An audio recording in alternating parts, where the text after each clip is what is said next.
24 horas. En minutos vamos a profundizar sobre este tema con el presidente de la Central Sindical, Fernando Pereira, que ya está aquí en estudios. Pero antes, Nico, Luis Lacalle Pou se refirió a este hecho. Sí, el presidente dijo que si bien no comparten la decisión de llevar adelante una medida así, hay que defender el legítimo derecho a la huelga.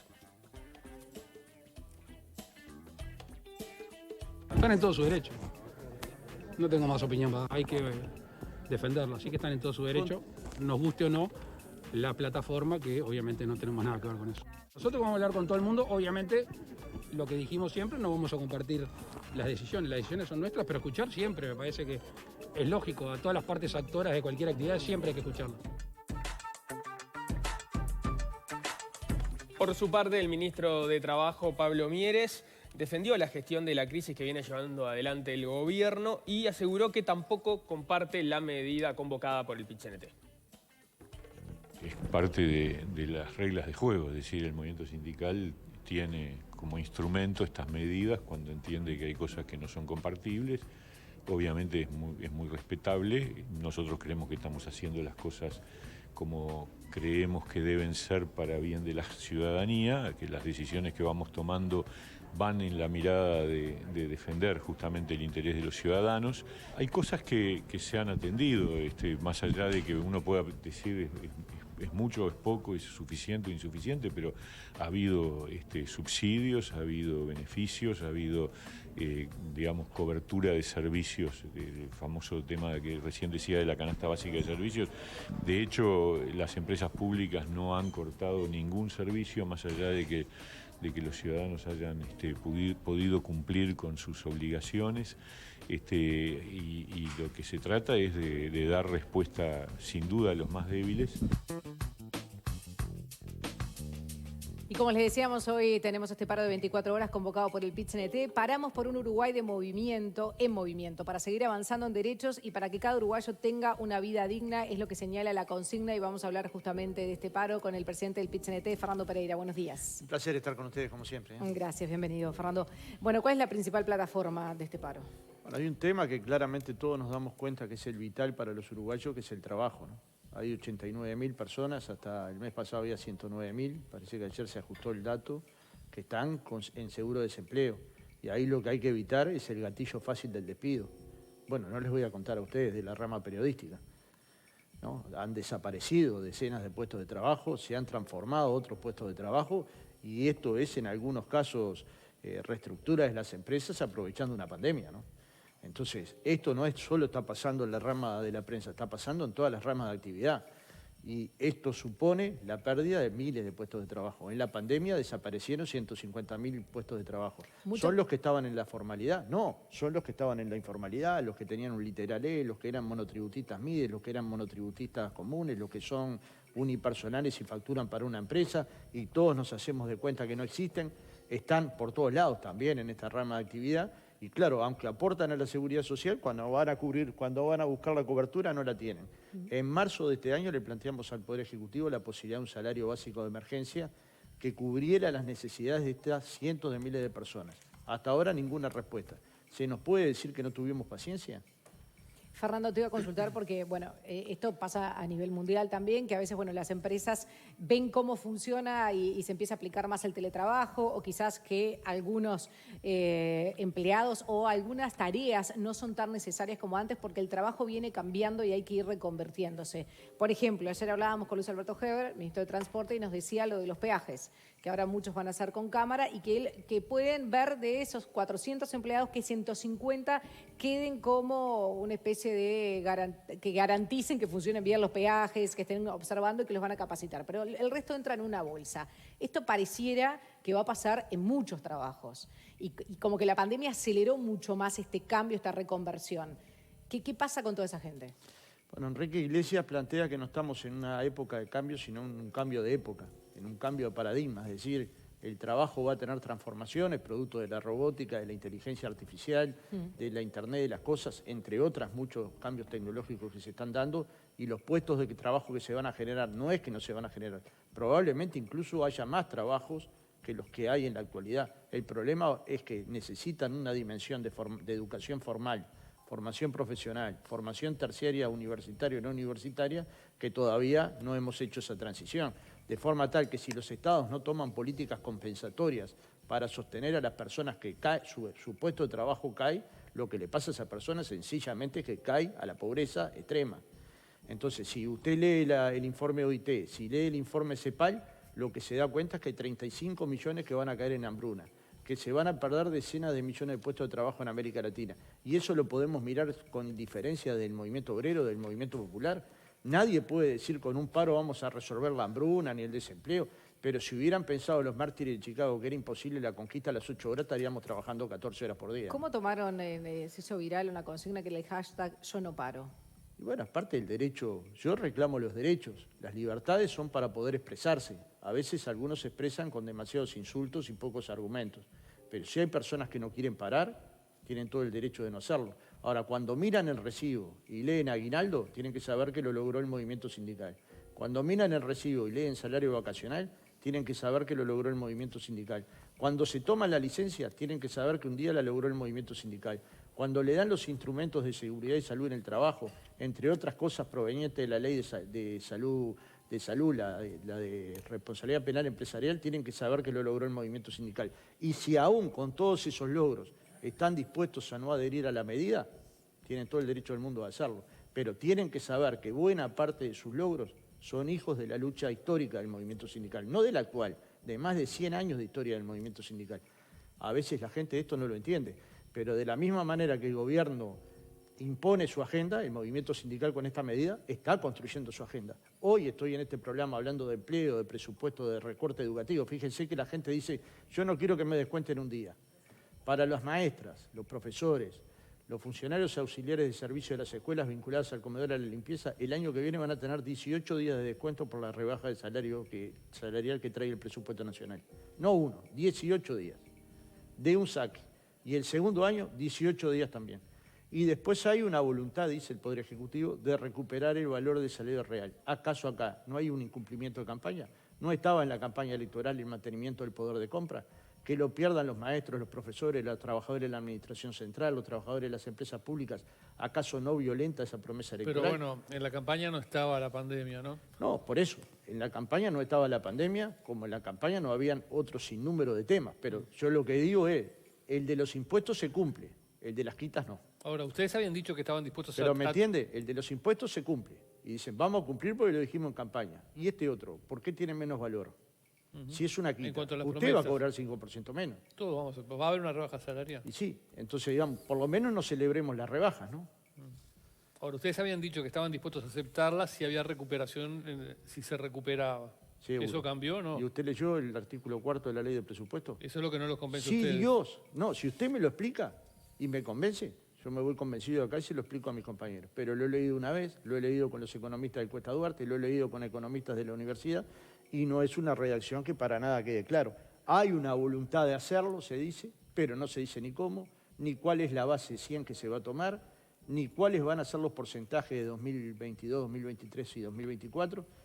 Y eso no es un cheque en blanco, incluso lo supedita a resultados que de acuerdo a varios analistas son muy optimistas. Entonces, digamos, supeditado al artículo 7 del presupuesto, que poca gente lo lee, que básicamente es la regla fiscal, digamos, nuestras esperanzas son que generar una agenda lo suficientemente potente como para que las comunidades escolares entiendan que si algo no puede pasar en Uruguay es que los maestros bajen su salario, que los funcionarios del comedor de las escuelas bajen sus salarios. Si algo no puede pasar en Uruguay es que servicios públicos que han sustentado buena parte de esta pandemia, por ejemplo, Antel, o UTE, o la salud, o la educación, o las plataformas que se dieron para que la educación se pudiera dar a distancia, se debiliten. Si cada 3 vacantes que se van a generar se va a llevar a una, es como si acá le dijeran, para hacer este programa, la semana que viene va a haber la mitad de personal. Capaz que el programa sale, lo que va a empezar a salir con peor calidad. Pero vos no compartís el argumento de que así como hay una rebaja del salario real o va a haber una rebaja del salario real de los trabajadores públicos, en realidad en el sector privado también se está cumpliendo con ese recorte, pues se está recortando por vía del empleo. Sí, claro, no, por vía del empleo y por vía del salario. También. Pero el sector privado dentro de un año va a ir a una ronda de negociación salarial en la que va a poder intentar dar vuelta a esta página y empezar una senda de recuperación. En el sector público no está previsto en los 5 Dependiendo años. de cómo le vaya la economía, ¿no? Bueno, pero no dice cómo. Si a vos te dicen, mira, capaz que dentro de 3 años te aumentamos el salario. Para eso tiene que aumentar el rating 3 puntos, tiene que haber más televidentes, tienen que haber comprado. Bueno, yo qué sé, es una aventura que me parece a mí que los trabajadores no deberíamos correr. En todo caso, debería haber una fórmula concreta, como sí la hubo, ¿no? Porque el problema de las historias mal contadas es que el Poder Ejecutivo le planteó al movimiento sindical una fórmula, se aceptó la fórmula un viernes y el lunes presentaron una totalmente distinta al Consejo Superior de Salario. Entonces, digamos, las historias contadas, las películas entrecortadas, como las que veíamos en Cinemateca en la década del 80, tenés que volver a buscar la segunda parte, ¿no? Porque me acuerdo cuando se cortaba, te decían, volver a las 17 horas de mañana que la vamos a pasar. ¿Y sabés qué fue lo que pasó ahí? Y bueno, supongo que lo económico primó sobre la negociación salarial. Las decisiones económicas primaron sobre la negociación salarial. Y este no es una buena señal. Yo diría que es de las señales más positivas, más negativas que hemos tenido en este tiempo, ¿no? Es decir, cambiar en 3 días una pauta salarial de un sector. Tabaré Vázquez en Zoom o en una nueva conferencia de estas que da, habló de un oscurantismo en el presupuesto. ¿Estás de acuerdo? No, yo lo que parto de la base es esto. Buena parte de las medidas que plantea la calle, tanto en la LUC como en el presupuesto, yo las escuché en campaña. Yo no puedo decir, me engañaron, pero también él no puede decir que nosotros no dijimos en campaña que discrepábamos con esta política. Cuando se decía, se van a recortar 900 millones de dólares del presupuesto para abatir el déficit fiscal, nosotros decíamos, eso es imposible sin tocar las políticas sociales principales, educación, salud, vivienda. Hoy las vemos recortadas. Eso es imposible sin recortar cuestiones vinculadas a colonización. Miren el presupuesto de colonización. Entonces, no es que nos equivocamos. La calle sostuvo propuestas de este tipo desde mi punto de vista con un tinte muy conservador y nosotros nos opusimos. De hecho, fuimos criticados porque se nos decía que perdimos la independencia. Parece que teníamos cierta razón de que iba a haber políticas que iban a afectar a los trabajadores. Y si uno no alerta sobre esas políticas que pueden afectar a los trabajadores, ¿cuál sería entonces la función del dirigente sindical? ¿Y cuál es el objetivo del paro de hoy? Porque más allá de... Bueno, ya se está cumpliendo, estamos hablando de él, ¿no? Es decir, es Hacía plantear... meses que no me invitaban a hablar ni de fútbol. No hace tanto, no hace tanto. Tampoco. Bueno, fíjate la última vez que me invitaron, ahí están los productores. Pero vino en el medio, vino Abdala, estuvo Sí, acá. yo no sé, ustedes me invitaban muy Usted seguido. que venga Abdala no No, cuenta. yo lo miré. Ah. Yo No los recuerdo miro. la fecha, Y fue pero me ahí voy a que dijo fijar. que estaba de acuerdo con la rebaja salarial siempre y cuando se recuperara. Claro, pero ¿y dónde encuentra usted? Porque si usted, yo No, le no. creo a Abercon. Si usted me dice que la encontró, yo le Es lo creo que porque dijo- usted vive buscando No, en los no, no, archivos. yo no- Pero yo no la encontré. Usted dice que la fórmula no les garantiza esa recuperación. No digo, lo afirmo. Ahora, le pido a usted, que es periodista especializado, que la busque y me la explique. Entonces, si hay pérdida de salario, hay pérdida de puesto de trabajo, no se atiende a los sectores de la pobreza, hay 100.000 personas comiendo las ollas populares, ¿hay motivos o no para el paro? Porque después si la gente para o no, son decisiones personales. Si esto no cambia, que van a haber paros muy seguidos. Y parto de la base de que la lucha es una cuestión permanente y es una herramienta táctica. No se puede usar todos los días. Todos los días no podemos hacer un paro general.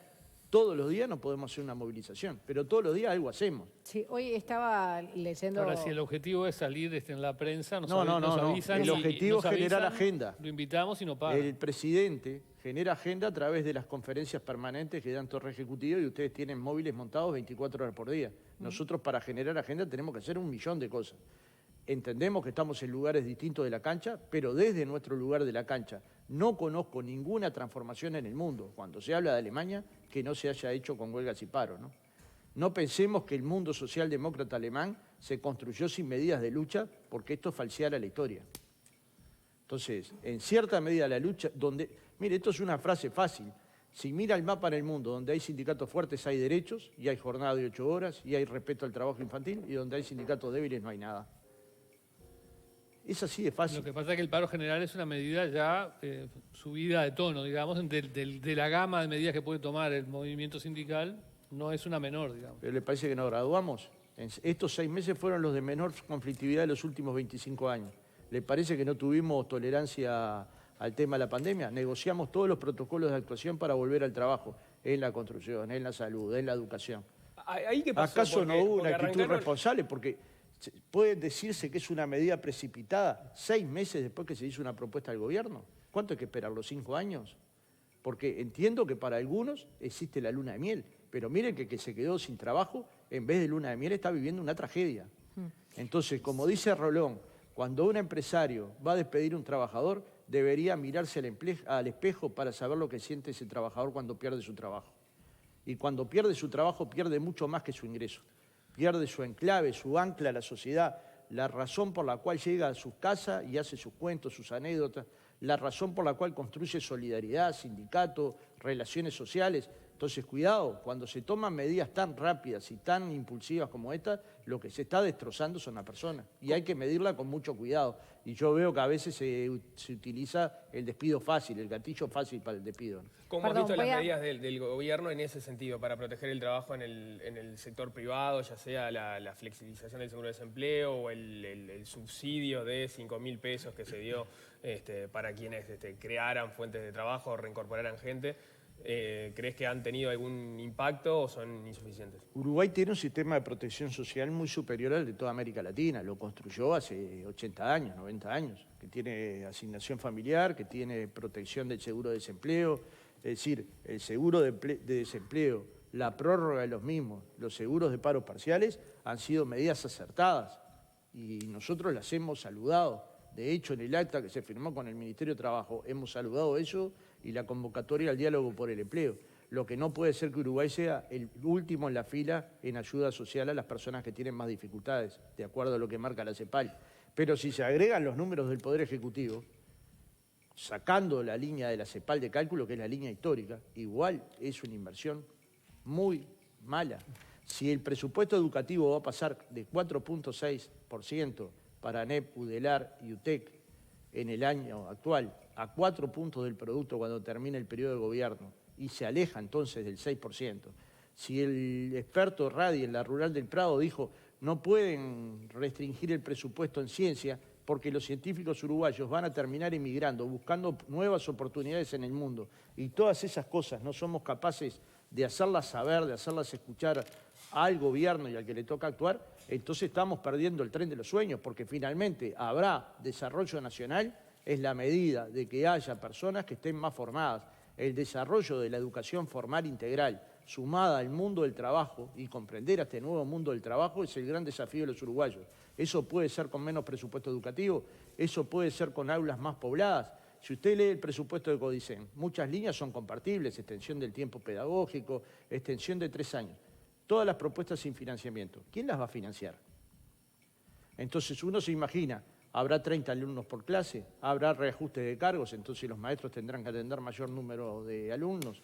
Estas son las políticas adecuadas, estas son las políticas que asumen en el primer mundo para construir educación de calidad. Entonces lo que está en debate es qué modelo de país queremos, en qué país queremos vivir. Yo no quiero vivir en un país donde 100.000 personas tengan que hacer cola para comer. Bueno, y Fernando, yo me imagino que ustedes tampoco. Porque Ceres realizó un estudio y uno parece que, bueno, obviamente con las cifras y la pandemia, parece que destapó una realidad que en realidad ya venía esta gente en picada y la ayuda que necesitaba. Estamos hablando de 300 ollas, de toda esta cantidad de gente que necesita. Y Ceres lo que dice es que antes de la pandemia había 500.000 de uruguayos en la pobreza.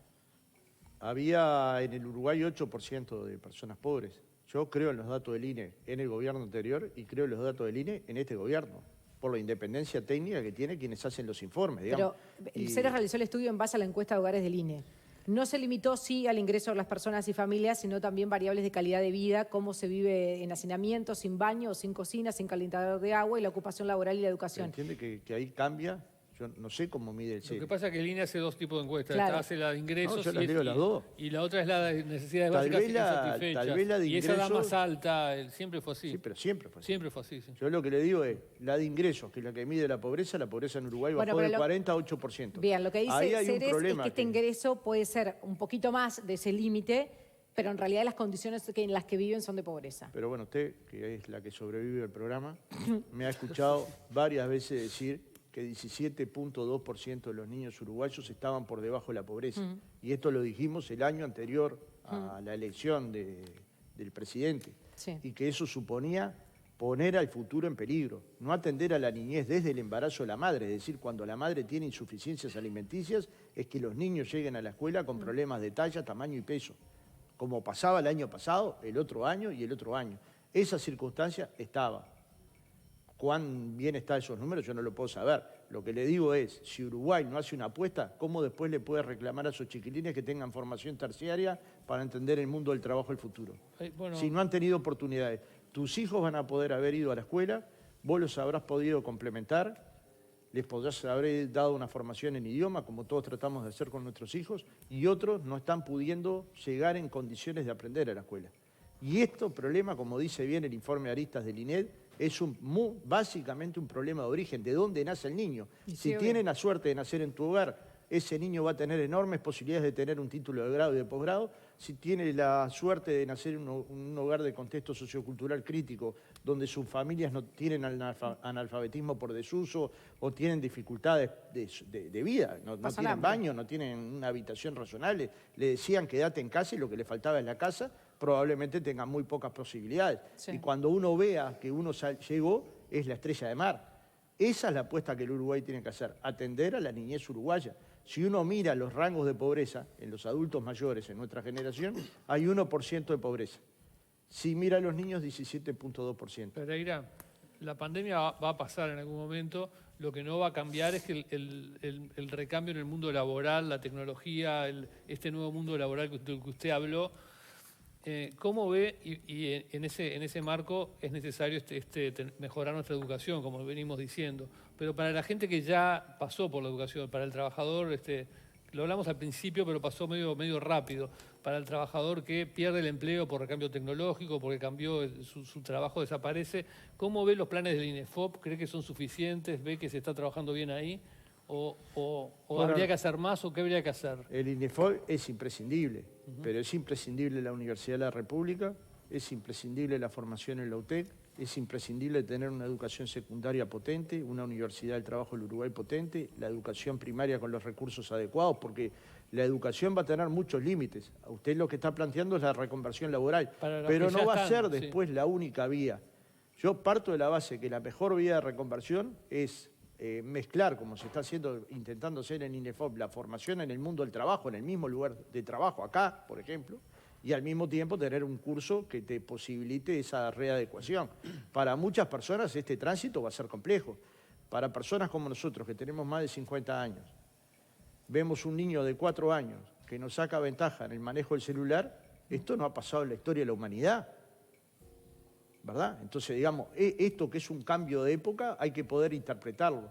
El capitalismo, perdonen si suena antigua la frase, tiende a ser voraz. Concentra en nuevos millonarios el avance científico-tecnológico en estas empresas que Millennial nombra habitualmente y deja a cientos de millones de personas viviendo con $1. ¿Es sustentable un mundo de estas condiciones? Para mí no. Para mí en el mediano plazo no es sustentable. Ni yo quiero vivir en una sociedad de ese tipo. Todos tenemos la obligación de tender a construir mayor justicia social y eso supone dar oportunidades y eso supone readecuar las nuevas tecnologías a mejores condiciones de vida. Yo lo que me niego es que un avance científico-tecnológico, en vez de mejorar la condición de nuestras vidas, las empeore. Porque si en verdad tenemos investigaciones que pueden mejorar nuestra calidad de vida en términos sanitarios, en términos científicos, en términos de aprovechamiento de los espacios, en términos culturales, y lo que hacemos es concentrarlas en pocas manos para que la enorme mayoría pase mal, bueno, entonces el avance científico-tecnológico puede ser catastrófico. Sin embargo, como en muchos países del mundo, si se toman medidas para quienes construyen ese avance científico tengan que aportar para que las personas tengan un mínimo de dignidad en la vida, parecería ser una receta un poco más adecuada. No se puede llegar tarde a esa conversación, ¿no? El recambio laboral. Bueno, porque la experiencia por lo menos nosotros señala luchamos. que puede ser dramático. Bueno, Alemania profundizó, es decir, apuró su avance científico-tecnológico. Todo el mundo insistía que eso lo iba a pagar con desempleo y el desempleo cayó. Lo que quiere decir que Alemania acompasó su evolución científica, su incorporación de nuevas tecnologías al mundo del trabajo, con políticas complementarias que construyeron puestos de trabajo. Esto hay un debate en el mundo, si exportaron el desempleo o si en verdad se puede genuinamente construir más empleo. Yo leí en la década del 90 el libro de Jeremy Rifkin, El fin del trabajo, y me pegué un susto bárbaro. que solo iba a haber trabajo en el tercer sector, casi, digamos, lo estoy ridiculizando. Y eso no sucedió. Y si uno mide desde el año que escribió el libro Rifkin hasta ahora, hay más trabajos en el mundo que los que había. El problema es que son otros trabajos. No son los trabajos que son claro. rutinarios. Y bueno, capacitarnos para ese nuevo mundo del trabajo tiene que ser una apuesta de todos los estados. Y si no lo hace, lo que va a haber son números de pobreza y de marginación terribles. Entonces, digamos, hay un mensaje que nos tendríamos que dar. Si va a haber mayor avance tecnológico, debería haber jornadas de trabajo más cortas. Y después la discusión tendría que ser qué hacer con el tiempo del ocio, no tener 3 trabajos de 4 horas. Y ahí, por ejemplo, Enrique Iglesias propone en un libro que se llama Reflexiones, el tiempo de la cultura, que es más teatro, más cine, más música, más arte, más baile. Y también, no para ser profesionales, también para practicarlo, simplemente para ser más cultos, para ser personas más profundas, para poder cultivar el amor por el otro, para poder entender la magia de lo que significa si no tenés tiempo ni transformar, plata, ¿no? es imposible. Pero si no tenés dinero y no tenés ingresos, ¿cómo vas a ir al teatro? Bien. Fernando, 1 de mayo estuviste invitado y el 6 de julio, Abdala. 1 de mayo, ¿qué te parece? Bien, Mayo, y ese día junio, no estaba. julio, agosto, Vino septiembre. Abdala. Lo extrañaste 4 ese meses. día a ver con que no estaba. Vino a dar. Es verdad, ¿verdad? Sí, vino Abdala en julio. 1 de mayo. Bien, mes Fernando. 5 a mes 9. Vino Abdala y han venido sindicalistas de otros. Sí, No, bueno. yo no discuto, digo que No, el hoy sindicato generamos, viene hoy siempre. estamos hablando, hoy, si bien mi agenda estuve 8 y 10 en Canal 10, en perspectiva un poco más temprano, salgo acá, voy a M24, de tarde vuelvo Está bien, hasta casa. pero hoy estamos construyendo la agenda del movimiento Bueno, sindical. pero lo que A dice mí me Leo, entonces parece podemos desinter- generar esta agenda sin el paro, capaz. Y claro, háganla. Y bueno, me parece que es un deber que nos quedamos, que es mejor. una Capaz que discusión para el si Uruguay nosotros- es mejor que Hay una los periodistas discusión. los invitemos No, regularmente. pero no es solo que los y ustedes periodistas no paren. no. Mire, Abra, con el día que no paremos usted no va a tener derechos. Ah, bueno, O pero sea que entonces trate de no es para impulsarnos salir a acá. pararnos, porque mire que en esta pandemia dejaron de imprimir un diario y se quedaron varios trabajadores sin laburo, ¿no? Y es aprovechando la pandemia. Pero no, pero... Y varios No, perdón, trabajadores fueron al seguro de No, paro. pero yo trabajo en ese diario, ¿Sí? ¿no? Sí, se imprime una vez por semana ahora, pero en el mundo hay decenas, cientos, quizás miles de periódicos que han dejado de imprimirse porque... Bueno, pero vamos a Pero hablar que de hacen este caso transiciones, puntual. ¿no? En Igual. realidad, Pero sí esas cómo va personas se cambiando. quedaron sin laburo. Pero Fernando, también Mucho, la dinámica por es si- supuesto. el desafío es que si van cambiando los empleos y se van perdiendo puestos de trabajo y hay que empezar a recapacitarse para encontrar esos otros lugares y que surjan otros empleos, quizás también las formas de demostrar estos reclamos, estas plataformas, pueden modificarse también. Bueno, pregúntele a los salvadoreños, a los nicaragüenses, a los que no luchan, no hacen paro, pero no tienen derechos tampoco. Bueno, no, yo no estoy Yo, hablando de no me tener parece derechos. que usted Estoy hablando prefiere de vivir con un reclamar movimiento por los sindical con el derechos, uruguayo. pero buscar alternativas. Y a me eso. parece que nos buscamos. Antes de este paro hicimos una movilización fuera de horario en el Palacio Legislativo a las 18 horas. Antes de este paro hicimos una movilización enorme en Avenida del Libertador con distanciamiento social. Antes de este paro hicimos un acto en Plaza Independencia con cuadras y cuadras reclamando la atención a la emergencia social. ¿Se ha atendido? No, lo que digo es que hizo y la agenda que quieren los medios, el PIT-CNT, podemos estar de acuerdo, digo, pero no es que el paro vaya a cambiar algo tampoco. Todas esas movilizaciones, estas agendas no ha cambiado Mire, lo que porque hay lo que paro, acá reclaman. hay responsabilidad penal empresarial, acá si el dueño del canal Sí, no sí, por cumple con el supuesto. Yo Hemos- veo los sistemas de protección laboral que hoy tiene el canal Sí. en relación a los que tenía 20 años. Y viva la ley de responsabilidad Sí, y penal ni que hablar en empresarial. Zunca. Y si los ve colgados, Sí. y las personas que salen a trabajar en el campo y los hacen ir a buscar ganado con descargas eléctricas. Vamos a salir de la burbuja del canal, que ahora está más ahora nos pusieron calor acá abajo, nunca estuvimos mejor. Bien, pero no vamos estamos a salir en la de esa burbuja. burbuja y vamos a colocarnos en el mundo real. Gente sin derechos, gente por que la han supuesto. azotado en el agro, gente que la hacen salir a buscar ganado, gente que le pagan 10 pesos por cajón de uva. Ayer no vio el programa del vino. Yo pensé que iba a aprender de vino y lo que aprendí es que explotan terriblemente a los que cortan la uva en nadie varios está viñedos. cuestionando la Entonces necesidad hay razones No para... estamos Pero nadie diciendo, está por favor, tenemos que cuestionando cerrar la porque nos van a necesidad de un matar. movimiento Pero, sindical, nadie. Sí, no, nadie. Y de Nadie. hecho, No, te ustedes repetí lo las tienen fechas que que vinieron empujar, ustedes, pero no, nosotros porque traemos ustedes son sindicalistas parte. todo el tiempo. Claro Pero que somos nadie le parte. está cuestionando en ese sentido, Pereira. Pero yo estoy aprovechando para poner realidades que la gente a veces desconoce. ¿Sabe qué? Hoy hay gente que va a ir a la olla popular a comer y hasta hace 6 meses tenía un trabajo. Y lo perdió porque no existe el turismo, porque no existen las fiestas, porque no existen los catering, porque bajaron los niveles Por de consumo supuesto. en el exterior. Fernando, tenemos que cerrar. Entonces, Igual, no pensemos que todos estamos Para- igual. Salgamos de esa burbuja No, y digamos, pero hay mucha todos los gente días que hablamos de requiere eso. de soluciones. todas formas, no está bueno etiquetar, primero, Yo porque... no lo etiqueté. No, porque lo de la burbuja, más allá de que nosotros todos los días hablamos de nos informamos, tratábamos de tener acá todas las partes y vinieron muchísimos sindicalistas a hablar y la idea es llevarle a la población toda la información y se investigar los temas.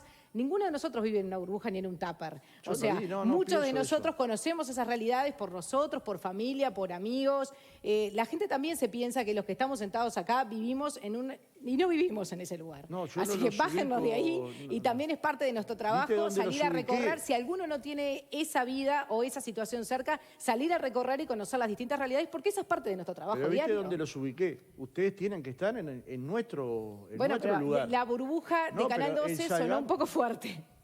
No, del lugar de trabajo. No, pero como Bien. periodistas acá recibimos a todas las visiones y Sí. creo que la gente está bien informada de todo lo que usted dijo. Yo los miro. Por eso. O sea, Bien. pero no estoy planteando los periodistas de Canal 12 están en una No, burbuja. pero entendemos el si planteo, quedó pero también poco que quede claro, el mensaje claro por si no había quedado claro no, para la pero gente lo que está del aclaro. otro lado. Yo no planteo que los periodistas no tengan posición sobre los temas y que no tengan que tener independencia porque la tienen que tener si quieren, como todo en el mundo. Lo que digo es, hay una circunstancia en la sociedad uruguaya que requiere respuestas de emergencia, que son políticas sociales de ingreso básico, mantenimiento de los servicios públicos, que no haya desalojos en términos de pandemia. Esto debería ser un mínimo que todos deberíamos compartir, independientemente del lugar en donde nos haya tocado nacer y vivir. No, cuando Yo lo hablamos que de le digo derechos es, humanos, es una cuestión que no está en discusión, ¿no? totalmente. Digo, Entonces, cuando decimos, ¿va a haber presupuesto para la ley integral basada en género? No. Entonces, la violencia, ¿qué vamos a hacer con la violencia que se está ejerciendo sobre las mujeres? Sí, ayer lo hablábamos con Soledad González eso. Fernando, Bueno, te tengo que entonces, despedir porque si bueno, no voy yo- en la tanda, la productora me va a dejar sin trabajo a mí. No, eso no.